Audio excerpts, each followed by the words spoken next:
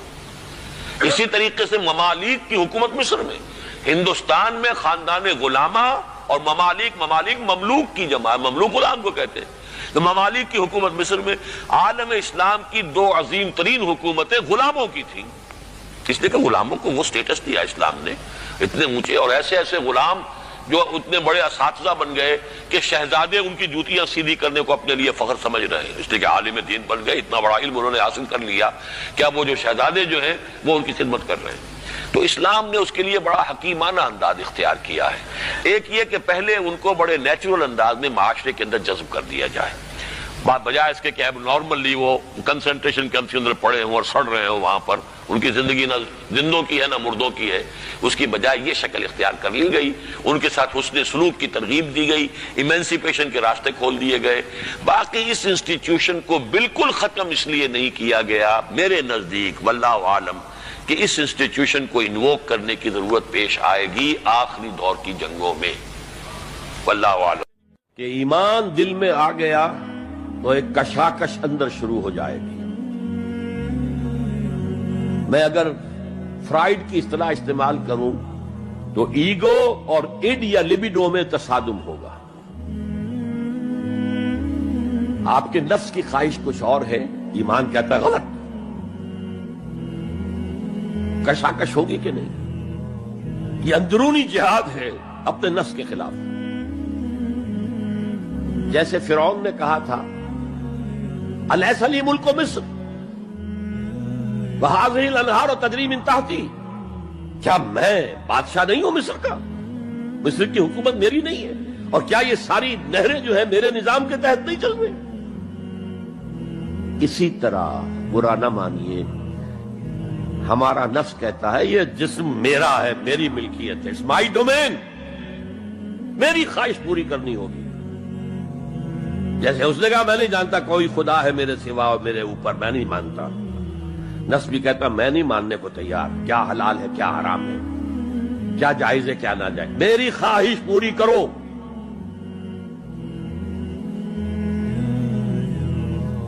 اس کے خلاف جہاد، یہ پہلی منزل کا جہاد ہے. اور آپ کو معلوم ہے 3 منزلہ عمارت ہے، تو بلند ترین تو ہے تیسری منزل، اہم ترین ہے پہلی منزل. پہلی منزل بنے گی تو دوسری بنے گی، دوسری ہوگی تو تیسری بنے گی نا. پہلی منزل یہ ہے اور اہم ترین یہ ہے. اسی لیے مولانا روم نے کہا نفس ماں ہم کم طرز فرعون نیست، میرا نفس بھی فرعون سے کم نہیں ہے، لیکن ایراعون نیست، اس کے پاس لاؤ لشکر تھا. اس نے زبان سے بھی کہہ دیا تھا انا ربکم الاعلی، میں ہوں خدا. میرا نفس بیچارہ اس کے پاس کوئی لاؤ لشکر نہیں، زبان سے تو یہ کچھ نہیں کہتا، اندر یہی کہتا میں بادشاہ ہوں اس وجود کا، میری مرضی پوری.